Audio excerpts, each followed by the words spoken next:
I asked you for your wildest, most unhinged steak recipes, and you did not hold back. From Cheeto crusted ribeyes and ranch flavored ice cream, to microwave steak hacks and umami bombs, I'm testing it all. Are we about to discover the secret to the perfect steak? Or am I about to end up in the ER with severe food poisoning? All I wanted to do was throw up. Let's find out. And starting off with the crispy Creaminator from Lawrence in Minnesota. Honestly, I have no idea if this is gonna be delicious or absolutely disgusting, but apparently this is Lawrence's once a month cheat meal, and it all starts with this beautiful tenderloin. Now, he doesn't specify if we should season it or not, but to be safe, I'm gonna hit it with some salt and black pepper. From here, we'll just get it wrapped in bacon, just like he says. Should add some nice richness to an otherwise lean tenderloin. Now, this is the first part of the recipe that's leaving me a bit skeptical. He then says to paint on a sweet barbecue sauce. I normally would never do this prior to cooking. Kind of risks burning and kind of takes away from that nice premium beef flavor. But today it isn't about me. We gotta follow these recipes to the T. We'll get it on the grill. And I know he said he smokes it with hickory. And I also know I said that we're following these recipes exactly. But this is where I draw the line. You already know we're smoking with that applewood. And of course, we'll also need some freshly baked Krispy Kreme donuts. Honestly, I don't know if there's anything better. It just smells so good. I'm gonna let my intrusive thoughts win today. What are you doing, cuz? I've always wanted to try this. Make a tiny little munchkin out of a whole Krispy Kreme and turn it into a one-biter. Look at this thing. That is just condensed, compact fun in donut form. Here goes nothing. Woo, baby! Just end the whole video now. This is what I'm talking about. I'm getting out of here. I'm done for the day. Psych! Now we assemble. Bottom bun down, that beautiful bacon wrapped tenderloin, some caramelized onions, finishing it off with a top Krispy Kreme bun, and that right there should be an authentic Krispy Kreminator. It looks preposterous. Now I'm gonna try to slice this in half, so we gotta see that cross section. A perfect medium rare on that steak. Let's find out if subscriber recipe number 1 is worth it. You know, I've seen a restaurant that had this. I didn't try it. I'm kind of pumped to try it now. I love it. This is so good. I wasn't expecting to really like this, but I do. It's incredible. I'm in meat heaven right now. This is insane. Overall, this is sweet, salty. You get those onions. Everything is so good. The barbecue sauce also works. I like the tang from the onions. If there was a crispy component, I feel like it would definitely be in the S tier, but because it doesn't, I feel like it's an A. Kind of agree. I can do an A. I think that's fair. We are starting off very hot. That right there is an A. How did he come up with this? I was gonna say, shout out to Lawrence. This right here is what I call a cheat meal. Next up, we have an absolute abomination. Full disclosure, this recipe was by someone who provided some of the most out-of-pocket ideas I've ever seen. This is one of many she sent that caught my eye. It's the meat book by Miss Cray in Sweden. She kept it simple. All she said was layers of different meat glued together. Fortunately, I got a bunch of meat, and I also got some meat glue. For the meat book, we got pork, emu, lamb, elk, ostrich, and cow. These are all things that can be cooked to roughly the same internal temp, so I'm hoping it'll work. I've done some weird stuff on this channel, but honestly, this is a lot even for me. And we'll start with a nice base of emu, and we'll throw down a layer of the meat glue. Lamb down, more of the glue, and a little bit of elk. Why not? Glue, steak, little pork chop, and finally, the ostrich. I don't know if I should be impressed or concerned at this point. We'll get this wrapped up and into the fridge to seal, and I'll see you guys tomorrow. Just like that, it's been 24 hours. Let's see if this worked. Ugh, that's as cross-contaminated as cross-contamination can get right there. And look at that, we got some very strong seals going on. The only thing left to do is we'll just season her up. Make sure you get all sides. You wanna hit the emu, the elk, the steak side. Let's get it on the smoker. I don't know if I'm excited or scared, but either way, the time is here. One thing I can say for certain is that this is the very first time someone has ever cooked a pork mula ostra elkau steak, or at least I really hope so. That is just such a wild cross section, but I have to say it does look very juicy, and clearly that meat glue worked very well in binding all the proteins together. Let's see what the team has to say. Max, what the heck am I looking at right now? I don't know if I want to answer that. It's like a meat cake. Dude. It tastes good, Yeah, but mentally, it is so not chill. honestly, I love the vision. It's like tiered cake situation. And after the first bite, it's actually not bad. It's really just the aftertaste for me. I agree, it actually doesn't taste bad. The biggest thing for me is the mental side of it. Like immediately I put that in my mouth and all I wanted to do was throw up. A big problem is that you don't get a crust on any of the internal layers, and that kind of helps the flavor of those meats. So you just get like slimy, gamey flavor with zero nice Maillard reaction in there. It's just not good. But you can't eat it right off the, oh, It's getting an F. F minus. Next up, we have Thomas from Washington, D.C.'s Black Cube Steak. Now, apparently with this one, he guarantees flavor you can't achieve any other way. But when you hear this recipe, you might be skeptical. We start by getting this thick steak on the grill with 0 seasonings. Word for word, he says, you'll want a very thick steak so it doesn't overcook the center. You burn it. Cook in a 2,500 degree Fahrenheit oven until it's blackened on all sides. When I say blackened, I mean freaking midnight, no moon. Well, here it is, midnight, no moon. I think we achieved that. Now we'll remove that outer crust layer, leaving us with some completely raw meat inside, which is all part of the plan. This feels illegal, but now we'll touch up the edges, leaving us with, once again, essentially a completely raw steak. And now, just like Thomas said, we will finally season with salt, pepper, and garlic on this abomination of a ribeye on both sides. And we'll get this back outside on the grill. From here, all we need to do is grill as usual and try to erase from our memory what we've already done to this steak. I mean, this steak has been through hell to get to this point, but it is finally time to slice. Nice medium rare internal, and I have to say, at least visually, it looks very tender and delicious. The Black Cube Steak. I think he's onto something. Why is that actually good? Extremely tender. For some reason, it is like more tender than a normal steak. Flavor's incredible. I don't know if you guys tasted the edges, but you really get that charred flavor. But it's not too much. Dude, this is the juiciest steak I've ever had. It's got a really unique exterior, flavor, texture. It's honestly really good. But it just tastes better than salt, pepper, and garlic powder. This thing's crazy. It is extremely unique, but absolutely not worth it. And we had to burn it. It led to a good final product, but you should not be doing this at home. I was gonna give it a B+. It's a B. Plus. Next up, we have Tony from Boston and the peanut butter jelly steak. I'm worried that this one might actually taste good. It starts with a medium rare steak. He didn't specify what type, so just went with a ribeye. And from here, it's pretty straightforward. A healthy spread of peanut butter, a few slices of that steak, topped with some jellied bread, but we're not done yet. More peanut butter, this time some of that ribeye cap, and there it is, the steak and peanut butter jelly sandwich. And now the moment of truth, we're just gonna slice this right down the middle. Psych! No. That would be a psychopath move. We'll slice it right at an angle, like so. And that right there is a cross section. I don't know though, there's something about the red jelly with the red meat. It's a little off-putting, but let's see how it tastes. Really weird. It's so good. It's really good. I hate how much I like this. Oh my God. I really, really like this one. Salty, sweet, steaky, umami. It's like the perfect mix. I think it's the peanut butter. Peanut butter makes everything better. I would take this over a normal PB&J, and I think I'd take this over a steak. Again, it could use a little more crunchiness. I need you guys to try this and let me know what you think. I might be crazy. I honestly want to give it an S. I think it would be a C. Wow, you're really bringing us down. I know. All that said, it's gonna be a B. Okay, this next one's a mouthful, but we have a Cheeto crusted ribeye with ranch ice cream and a spicy pickle syrup.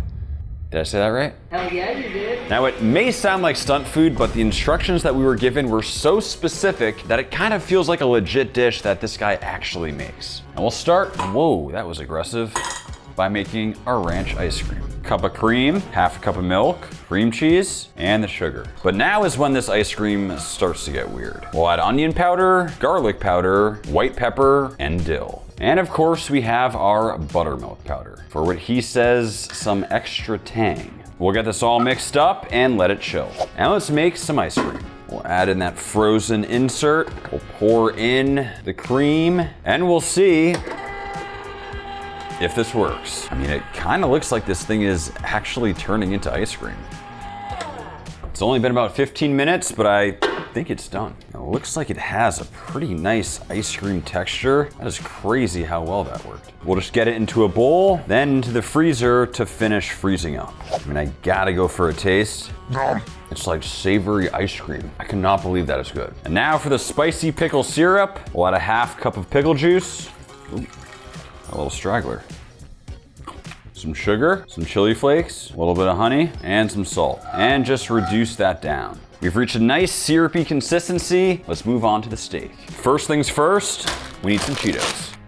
There's nothing better. We'll get these all blended up for the coating of this abomination of a steak. And let's assemble our dredging station. We'll combine our eggs with some mustard. I have to say, first time I've ever seen that. Steak in the flour, onto the egg wash. And finally, we'll completely coat in those flaming hot Cheetos, getting them all packed in. Let's fry. Wow, the color on this is looking fantastic. Zero burning, it's just browning up so nicely. And just like that, it should be done. I can't believe the Cheetos have maintained that nice red color, and it hasn't turned all brown, soggy, and nasty. I mean, it looks phenomenal. We'll slice it up and plate. Topping with that spicy pickle syrup, which I think is supposed to go on the steak. Not exactly positive. A bit of that ranch ice cream on the side. And I give you the Cheetos crusted ribeye with ranch ice cream and spicy pickle syrup. Okay, I need you guys to try this one with an open mind.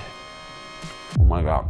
That is one of the craziest bites of food I think we've ever had on the channel. I'm mind blown. It's savory ice cream. Dude, that was so disgusting. Really? At first, I thought it was like kind of good because I just tasted the steak. And then the ice cream flavor hit me and it was like What are you talking blue about? cheesy and just, oh. No. To me, this like opened up a whole new world of steak extravaganza. I actually like the steak, but right now it did not do it for me. I actually think this is an S. I would totally go S on this. I'd give the steak an A, that ice cream like an F, so probably be like a C for me. One of the most creative and surprisingly good dishes I've ever had. It's gonna be an A. Next up, we have Mike from San Antonio with the steak tart. Not a Pop-Tart, a steak tart. It of course starts with a steak, and apparently we're keeping it raw. We start by seasoning with just salt. The next thing we do here actually makes sense. We're gonna sear it, but keep the inside completely raw. That's because we're gonna end up cooking it again. We just want that crust flavor. The salt's flying out of nowhere. Jeez Louise. Ah, Mike, you're gonna kill somebody with this recipe. Look at this, salt's flying. Ah! And as you can see, we've developed a really nice crust, but I mean, that is completely raw on the inside. Should be exactly what we're looking for. And we'll slice it up. Let me know in the comments, is there anybody out there who likes their steak cooked this rare? To me, there's a line, and in my opinion, this is just raw. Next, puff pastry down, and we'll roll it out. Just slicing like so to form the shape of our steak tart, starting with the cheese. Now those scrambled eggs, more cheese. Next, the essentially raw steak, a bit more cheese, and finally more puff pastry to seal in all that goodness. It's definitely very full. I really hope this doesn't explode on us. A little bit of flaky salt over the top, and we'll get it in the oven. And just like that, it should be good to go, and I can't lie, this looks way better than I was expecting. Pretty excited about this topping. We have some whipped maple syrup and hot sauce for what should give us a sweet and spicy zing. Let's slice. Wow, I think we nailed this. The steak has come up to what looks like medium rare. Ooey, gooey. Let's go for a bite. This one actually looks incredible. Awesome breakfast croissant.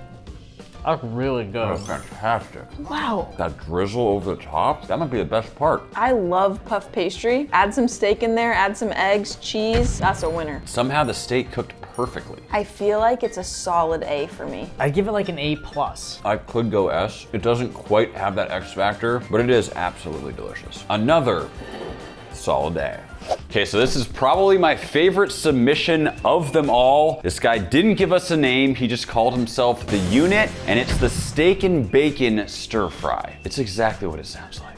We start with some slices of steak. I'm going with ribeye. And of course, a whole bunch of bacon, slicing this up into pieces like so. Just like he says, we'll start with the bacon, letting that render down. Just like any other well-rounded stir fry, now we'll add in the steak. That is a meat on meat stir fry. letting that steak caramelize in all that bacon fat. While the bacon does have salt, I am gonna throw in a little extra seasoning. That is the color we're looking for. And let's get this plated up. Just an absolute protein-packed plate of food. This is my type of meal. Perfect looking stir fry. I love it. I know you guys think, oh, he's Max the meat guy. Of course he's gonna say it tastes good. This actually tastes incredible because you have the really tender beef, but you also get the crispiness and the saltiness and the smokiness from the bacon. It just works so well together. 10 out of 10. The steak actually has that yummy bacony flavor. Man, the unit knows his stuff, man. There's been a lot of A's today. People make some good food. I was prepared for full-on disgusting stunt food, but I've been pleasantly surprised. That is another A. Next up, we have Nathan from Alabama and his steak with Dale's marinade. Now, honestly, I've heard a lot about this marinade over the years, so I'm excited to try this. Gotta give this stuff a taste. Definitely smells heavy on the soy sauce. Very salty, but very flavorful. Steak in and get it completely coated. He says we should marinate for at least 45 minutes and that we won't regret it. And just like Nathan said, we'll let this marinate for about an hour. It should be ready to go. Let's see what we got. Whoa, and I can tell it is just significantly more firm. I'm a little worried this might not be tender anymore. It's like that much more firm. Though based on the color, I'm sure a lot of that flavor is penetrated. But either way, we'll get it on the grill. That marinade seems to really be helping with caramelization, but hopefully it won't lead to any burning. I have to say that color is looking on point and the smell is amazing. Let's see how it tastes. I've heard a lot about this one. That's pretty unique tasting. It reminds me of Bragg. Like it's heavy on the soy umami flavor profile. Coconut aminos or something like that. Yeah. Mixed with like almost a molasses flavor. But it's pretty good because I do like Bragg and like soy a lot. I don't hate it, but I don't love it. I will say I was expecting a bit more of a complex flavor profile, but by no means is it bad. I think it's a B. I could go C or B on this one. I'd probably go like B-. Let's meet at a B, but definitely not bad. Next up from Ashley in Japan, we have the shiitake. And no, that name is not some sort of joke. We are using a bunch of shiitake mushrooms. And I actually have high hopes for this one because shiitake mushrooms, especially in dried form, just have so much incredible umami flavor. There's no way it'll be bad with steak. Let's get them in the food processor and blend them up.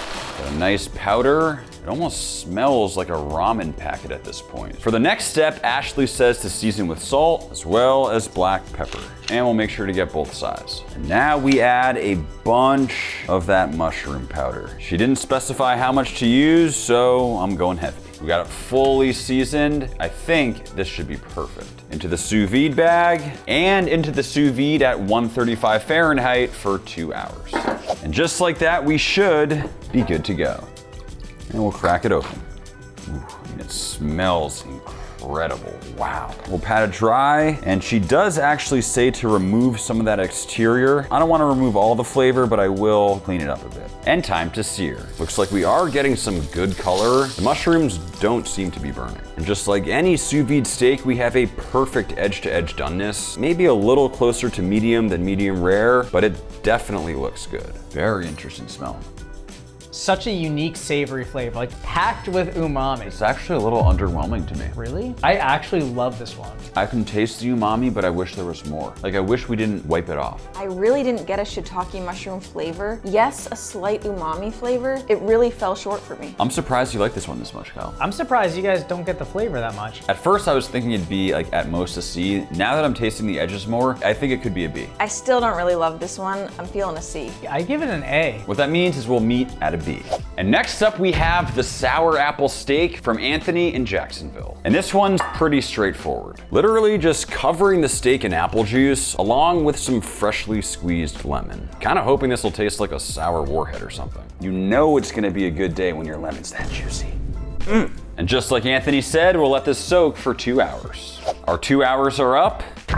Let's check on the steak. You can tell it's really firmed up quite a bit. It almost has that metallic look to it that you see sometimes with like raw tuna, but surprisingly it still has a pretty nice red color. I was expecting it to be completely gray at this point. Moisture is the enemy of a good sear, so I'm just patting it very dry, and we'll season it up like normal with just salt and black pepper. And we'll get it on the grill. Due to all that moisture, kind of having a tough time getting a strong crust on this steak, even though this grill is ripping hot right now. Well, maybe not the best crust of the day, but of course, what matters most is how this thing actually tastes. It is really juicy. Really juicy, and it tastes really weird. The fat from the meat mixed with that tang of the lemon, it kind of reminds me of like a lemon cream dessert in a weird way. I actually really like it. You eating a strawberry right now? Whoa, whoa, whoa, whoa, whoa. I'm not eating anything right now. Can we get a little replay? Did Kyle just sneak a strawberry during the steak taste test? I hate you. The one thing it's lacking is the crust. Because it was fully submerged in that liquid, it was almost impossible to get a really crunchy exterior. Like the flavor is subtly sweet, it's not too sour. I like tangy stuff in general, but it's kind of weird on a ribeye. I'd probably give it like a C. I'm feeling a solid B. It's a B. B for berry. This next one honestly sounds diabolical, but Pablo in Arizona has his steak omelet. It's rare that the microwave spits out great food, but apparently that's what we're using today to make this omelet. Either way, we'll start with some chopped steak. Now we'll throw that steak into a bowl. We'll add the onions and the peppers. Next, we'll throw in the eggs. Doesn't specify how many, so I'm gonna go with 4. And it doesn't say to do this, but I am gonna add salt because there is no way this would be good without any seasoning. Now I'll just give it a mix to kind of, I guess, form the omelet. I'm not gonna knock it until I try it, but the fact that there's gonna be no sear whatsoever on this steak is just concerning me. Into the microwave and let it cook for 3 minutes. Honestly, it smells pretty good. Okay, that is definitely not fully cooked. I'll let that go for another couple minutes. Still definitely not done. A few moments later. I mean, at this point, it's gotta be done. Let's check it out. It cooked through, but man, the color on this is not very appetizing. And time for the moment of truth. To be honest, it looks more like a sponge than an omelet, but I'm gonna do my best to keep an open mind. That cross section is not looking much better. Let's go for a taste. I mean, the flavor is not terrible. You get that pepper and onion. It's seasoned well too. The texture is weird though. I think I'd say the flavor is pretty nice, but the way it's all cooked is not nice, and it just kind of ruins the dish. To me, this is like 75% as good as a regular omelet. Like, it has a lot of the good components, but it does have some drawbacks. Like, the steak is completely overcooked. There's no crust, so you don't get that extra flavor and crunch. It just really falls short. I think this is a D. I would go D or F, honestly. I was gonna go like a low C. D, don't make this. This one actually looks like a somewhat legit recipe. We have the Old Bay steak from Steven in Maryland. He claims this is a common steak trick in Maryland. And of course, start with a good amount of Old Bay seasoning, followed by a bunch of hot sauce to infuse. I hope this doesn't turn out way too salty or way too spicy, just getting it all combined. And we'll let this soak for a few hours. And let's see what we got. This thing is a lot more firm to the touch. Kind of makes sense that acidic sauce has been kind of breaking down the meat. Does look a lot more gray. I really hope it's still juicy. Old Bay and hot sauce already have a bunch of salt in it, so we're just gonna get this baby directly on the grill. Looks like we're getting a pretty decent char on here despite all the moisture from the hot sauce, and I have to say it smells incredible. Let's see how this thing tastes. Whoa, whoa, whoa. I did not think this one would be good. That's the kind of marinade I like. You get that kick, you get that meatiness. It's the Old Bay for me. Like, the hot sauce does give you a little bit of heat, but combined with the Old Bay, it's like seasoned. You get a lot of different flavors in there. I'm shocked by how basic this is, but how good it is. This might be the best one of the day for me. And it's a shocker because it's only 2 ingredients. It's a little bit basic, but it's also, maybe it's like perfect simplicity. I think this is a solid A. I'm okay meeting at A if we can all agree that this is our best A of the day. There will be an S tier, I have faith. So this is one I've actually been meaning to try for a while. We have the ramen steak by Nitic in the United Kingdom. And this one is really as simple as it gets. All we need from the ramen pack is the beef ramen seasoning packet. This is literally all we're gonna use for our seasoning. Using the whole thing here and getting both sides completely covered. That right there honestly smells absolutely incredible. We gotta see what's in this. Enriched wheat flour, sodium carbonate, canola, palm, sodium, beef fat, riboflavin, folic acid, vegetable oil, hydrolyzed wheat protein, hydrolyzed soy protein, potassium carbonate, soy sauce, and there's still more that I can't pronounce. I understood like 10% of those, but let's see if it's good. We're just gonna forget the fact that this steak appears to be essentially covered in various poisons and admire that beautiful crust we were able to achieve. It looks very juicy. Let's taste. I wish it was seasoned all throughout with ramen flavor. I get a lot of almost like MSG type flavor. Definitely missing something. I think it's missing salt, like regular, just straight up salt. Yeah, I got like ramen flavor for 1/10 of a second, and then the flavor went right away to a bland steak. Very good, and it does taste like ramen, but it's just missing salt. I think it deserves a C. I'm going C. I mean, I can live with a C. That's what it's gonna be. And next up, we have Emanuel from Connecticut with the cow chicken chip. And what we'll need is some cow, chicken, and you guessed it right, chips. And we'll get our chips crushed up. Side note, if you haven't tried low and slow chips, you absolutely need to. They're literally smoked chips, one of my absolute favorites. Crush them up, and just like he says, we'll season with some additional garlic powder, paprika, and salt. We'll start into the egg wash, those crushed chips, just kind of pressing it in. Want it to be nice and coated, and into the oil to fry. This is essentially a chicken fried steak situation, but I'm hoping the smoky chips will give it a nice depth of flavor. Color looks good. Let's go for a taste. See, I can already tell this is the issue. There's no crust on the meat itself, even though we have some crispiness. The Cheeto worked though, so I have high hopes. Enough talking. Let's do it. Oh God. That is rough. I'm sorry, Emanuel. That was not good. It was just oil log. Those smoked low and slow chips by themselves are fantastic. This dish right here did not work. If you wipe off the exterior and just look at the steak, it is exceptionally bland. You can't get more gray than that. I'd probably give it like a D or an F. The only flavor I'm getting is oil. It's gotta be an F for me. I'm very sorry, Emanuel, but today it's a D. Next up, we have the Taki crusted steak from Ethan. Needless to say, I'm skeptical of this one, but some things must be done in the name of steak science. Haven't tasted one of these in a very long time.